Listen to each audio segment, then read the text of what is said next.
Hey, ¿qué tal? ¿Cómo están? Bienvenidos de nuevo al canal. Hoy quiero hablarles de algo muy particular. Hoy quiero hablarles de la vista y de cómo la utilizamos. De cómo la utilizamos cuando estamos tocando el instrumento, de cómo la utilizamos cuando estamos leyendo a primera vista, por ejemplo. Y sobre todo de cómo en general tenemos una tendencia, yo creo la mayoría de las veces, a no poner mucha atención en cómo la utilizamos. Y es curioso porque se supone que cuando nosotros estamos viendo, estamos dirigiendo nuestra atención hacia algo en particular. Y bueno, sí llega a pasar que en la vida diaria de pronto uno se queda así como viendo al infinito y no estás poniendo atención a nada, pero cuando estamos haciendo una actividad como tocar el piano, creo que es muy importante que sí tengas claro qué está pasando con tu vista. Y hace un par de años vi un video que justo trataba sobre este tema. Es un video que se llama ¿Qué es lo que ve un pianista? En este video se muestra a dos personas tocando un instrumento, un maestro y su alumna, y se pone una serie de pruebas para ver qué es lo que están viendo sus ojos cuando están tocando. Ellos traen unos lentes especiales que tienen sensores que identifican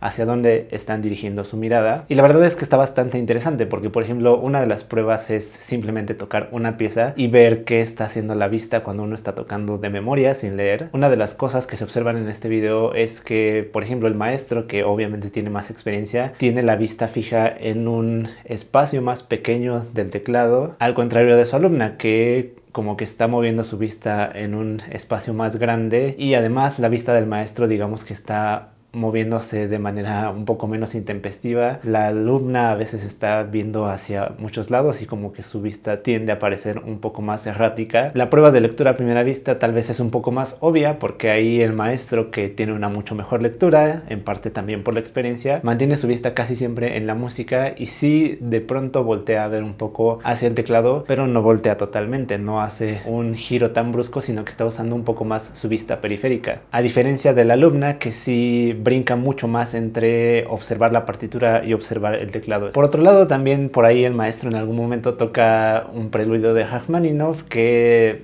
tiene algunos saltos y se puede notar cómo a veces su vista se adelanta un poco a posarse en donde sus manos van a estar después. Getting pretty dizzy. Yeah. Same thing. How come I don't feel that way when I'm playing? Y bueno, justamente cuando vi este video por primera vez me llamó la atención todo este tipo de cosas. Algunas ya las había escuchado porque, por ejemplo, en mi primera clase de lectura a primera vista en la carrera, yo llegué con todos mis compañeros y creo que la primera cosa, o si no, una de las primeras que nos puso a hacer la maestra fue a tocar la escala de do mayor, pero nos preguntó si podíamos tocarla con los ojos cerrados. Éramos como 5 o 6 alumnos, procedimos a intentarlo y la mayoría, digamos que falló épicamente en hacerlo. Y bueno, obviamente la maestra aquí lo que buscaba era saber qué tanto podíamos encontrar nuestro camino en el teclado sin necesidad de utilizar nuestra vista. Ahora, esto de la primera vista es probablemente de los aspectos en donde más se pone atención a justamente en dónde están nuestros ojos, porque bueno, obviamente la asociación entre estar viendo el teclado y la partitura va a tener una gran influencia en qué tan buena es nuestra lectura. También tal vez algunos que ya tengan un poco más de experiencia tienen claro esto de que si tú vas a hacer un salto, por ejemplo, es bueno que tu vista se adelante un poco al lugar a donde vas a tener que aterrizar, e incluso esto puede parecer obvio, es sentido común, pero también algo que se me hace muy interesante es que digamos que yo creo que hay todo un sendero no explorado de qué tanto podemos entrenarnos para no ser tan dependientes de nuestros ojos. ¿Por qué? Porque bueno, nosotros obviamente tenemos la capacidad de poder ver y es algo que simplemente damos por hecho, pero creo que a veces se nos olvida que hay personas que no tienen esta capacidad y que aún así hacen cosas muy increíbles en el instrumento. Hay desde los casos muy famosos de gente como Ray Charles o Stevie Wonder, que pues son gente que no tenía la posibilidad de usar su vista y aún así eran unos maestros en lo que hacían. Pero no tenemos que irnos tan lejos. En mi facultad, por ejemplo, durante el tiempo que yo estuve estudiando, recuerdo al menos 2 personas que se titularon de la carrera de piano y que justamente tampoco tenían este sentido de la vista. Ahora, en mi escuela hay un par de maestros que son especialistas en dar clases a este tipo de personas y de hecho uno de mis propósitos para este año es entrevistar a alguno de estos especialistas, porque algo que he pensado mucho es que bueno, si las personas que se ven obligadas a buscar otras formas de estudiar, a buscar otras formas de aprender porque por alguna enfermedad o por alguna situación natural natural, por alguna cuestión de nacimiento, no pueden ver, si ellos son capaces de implementar nuevas formas de estudiar y si son capaces de hacer cosas que a veces uno creería que la vista es necesaria para realizar, si ellos pueden lograr eso, yo me he preguntado qué tanto podríamos lograr todos los demás si aprendiéramos algo de lo que ellos hacen. Porque bueno, incluso para los que viven aquí en la Ciudad de México saben que, por ejemplo, en el metro de la ciudad hay muchas personas que tampoco tienen la capacidad de la vista y que tocan teclados, a veces van caminando por el metro y pues uno puede verlos y pensar que bueno, tocan cosas sencillas. Pero número uno, yo he visto con muchos de mis alumnos y a mí mismo me pasa todavía a veces que hacer cosas que son muy fáciles sin ver puede ser bastante complicado y estas personas simplemente lo hacen de una manera muy natural e incluso si eso no les convence, bueno, ver justo a personas como las personas que yo vi titularse de mi carrera, que se titularon, por ejemplo, un chico tocando todo el libro 1 del clave bien temperado, los 12 preludios y fugas. Creo que eso te habla bastante de hasta dónde puede llegar nuestra capacidad. Y si todavía nos vamos más allá, por ejemplo, hay el caso de un pianista, ganador de uno de los concursos más importantes que hay en el mundo, el concurso Van Cliburn. Nobuyuki Tsuji ganó el primer lugar de este concurso y tampoco pudo utilizar su vista para hacerlo. Hay videos en YouTube de él tocando algunas de las piezas con saltos más difíciles que hay, como la campanela. Y sí, ya sé que la campanela no es lo más difícil del mundo, pero los reto a que la toquen sin ver absolutamente nada, porque eso fue exactamente lo que hizo este pianista en su camino a ganar el concurso.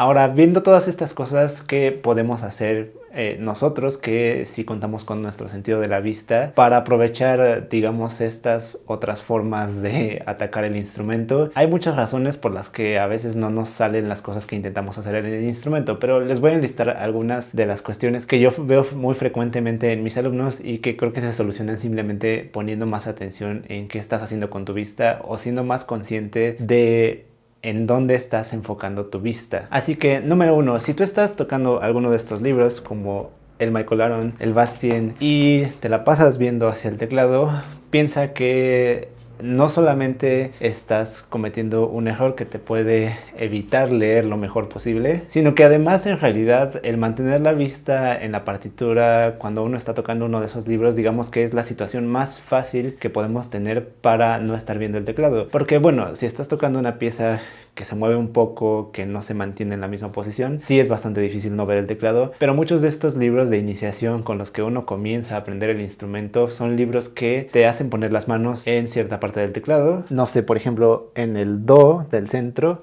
y de ahí no se mueven y lo único que hacen es que te hacen tocar melodías con las 5 notas que abarca tu mano al ponerla en una sola posición. Entonces si tú vas empezando y estás viendo uno de estos libros, haz un esfuerzo por no estar viendo al teclado, no solo porque eso va a mejorar tu lectura, va a mejorar tu habilidad de lectura, sino porque también es un entrenamiento que vas a tener que seguir elaborando hacia el futuro y que entre más lo hagas te va a hacer tocar mejor. Entre más dependiente te hagas de tu vista para poder encontrarte en el teclado, es más probable que cuando tengas piezas que se mueven mucho de posición o que tengan saltos, sufras un poco más. Ahora, segunda cuestión que creo que es importante cuidar cuando estamos tocando. Si tú tienes una pieza que se mueve mucho en ambas manos, es importante que al menos intentes priorizar una de las manos. Es decir, casi siempre resulta que una de las manos es más fácil que la otra y que probablemente una de las manos las puedes hacer sin estar volteando a verla, porque a veces veo que a mucha gente le pasa lo siguiente. No sé, están tocando algo, por ejemplo esto,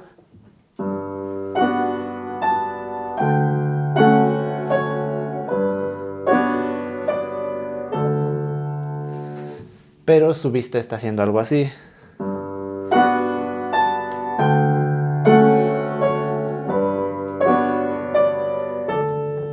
Están volteando hacia los dos lados del teclado, cuando probablemente esta melodía, si la practican, pueden hacerla simplemente sin ver. y en realidad la atención debería estar en la mano izquierda porque esa es la que es más complicada. Esto puede parecer muy obvio, pero sí me doy cuenta que muchas veces cuando tocamos no ponemos atención en eso, y a mucha gente que tiene problemas con la coordinación de las manos, a veces lo que le pasa es simplemente eso, que no saben a dónde voltear a ver, sus manos ambas están un poco perdidas en el teclado y eso dificulta mucho que las puedan juntar. Entonces siempre traten de ver si alguna de las manos al menos pueden, digamos, dejarla en automático y no verla para que puedan poner su atención en la otra. Ahora, probablemente de los videos que les puse, el más impresionante, al menos para mí, es el de Nobuyuki Tsuji tocando la campanela, porque justamente les acabo de exponer el caso en el que, bueno, una mano la puedes hacer sin ver y la otra sí está brincando. Pero ¿qué pasa cuando las dos manos están saltando mucho o cuando tienes algo que es muy complicado, una pieza muy difícil, en donde los cambios de posición están por todos lados? ¿Qué pasa con eso? Bueno, yo creo que justamente observando a personas como él, podemos nosotros encontrar algunas soluciones. Por ahí hay un término muy curioso que es propiocepción, y la propiocepción, digamos a grandes rasgos, e igual no es que yo sea especialista en esto, simplemente es un término que alguna vez escuché, pero que por lo que entiendo se refiere a la capacidad que tenemos para automedir nuestro cuerpo y para medir nuestro espacio y para tener una idea de cómo nos relacionamos con él.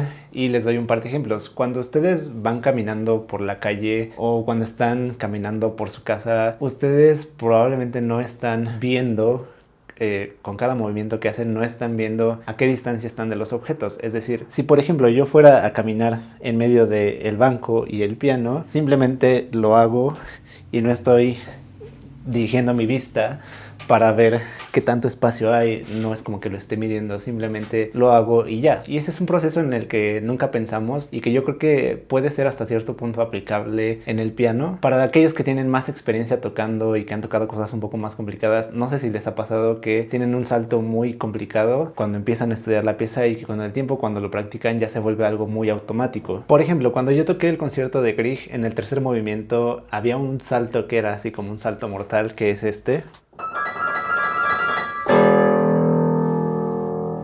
Para que se den una idea, bueno, estoy brincando del Mi 6, que es este, al Mi 1, que está hasta acá. Y yo recuerdo que ese salto muchas veces me recomendaban hacerlo así como lento. Y a veces, por ejemplo, ahora me equivoqué y hace rato que lo toqué rápido no me equivoqué. Y bueno, esto además tiene un siglo que no lo toco. Pero yo recuerdo mucho que por un buen tiempo, simplemente por experimentar, me pasé estudiando esto un poco cerrando los ojos y tratando de simplemente sentir el movimiento que hacía para aterrizar allá. No sé, algo así. Y por ejemplo ahí le atiné al Mi y no estaba viendo.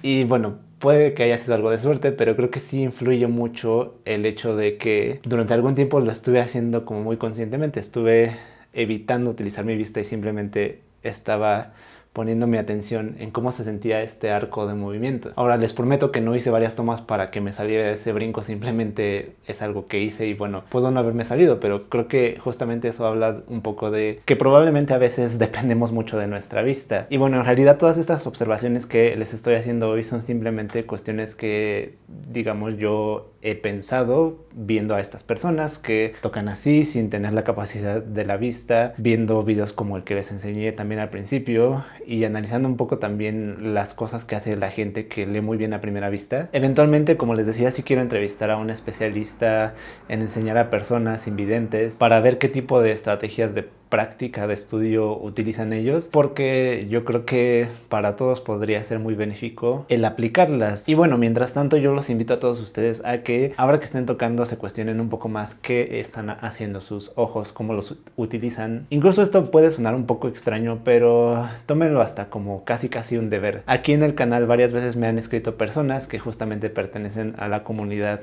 que no puede utilizar su vista como lo podemos hacer muchos de nosotros que sí tenemos ese privilegio. Y yo creo que hasta es muy útil pensar que, bueno, si nosotros tenemos todos nuestros sentidos, si podemos aprovecharlos, creo que es bueno o es hasta cierto punto responsable no simplemente darlos por hecho y no utilizarlos sin estar conscientes de cómo los estamos utilizando. Les digo, tal vez este mensaje es un poco extraño, pero la verdad es que sí me lo he planteado así. Creo que estas personas son un ejemplo de lo que se puede hacer y creo que todos podríamos aprender un poco de lo que hacen. Pero bueno, hasta aquí llega el video de hoy. Espero que les sirva de algo toda esta información. Como les digo, yo no soy especialista en ninguno de estos temas, pero creo que por lo menos el despertarnos estas curiosidades puede ser bastante útil. Si hay alguna persona que de casualidad esté viendo el canal, que sea algún maestro, o si alguien conoce a algún maestro que esté especializado en este tipo de enseñanza, déjenme en los comentarios, porque como les digo, estoy muy interesado en entrevistar a alguien que nos pueda hablar un poco de todo este mundo. Y bueno, nada, si les gustó el video denle like, suscríbanse al canal, ya saben que también le pueden dar a la campanita para que YouTube les notifique siempre que subo videos. Síganme en las otras redes sociales, por allá les comparto muchas otras cosas, están aquí abajo en la descripción. Pueden seguirme también en Patreon, por allá pueden apoyar todos los proyectos que estoy haciendo, si es que les gusta el trabajo que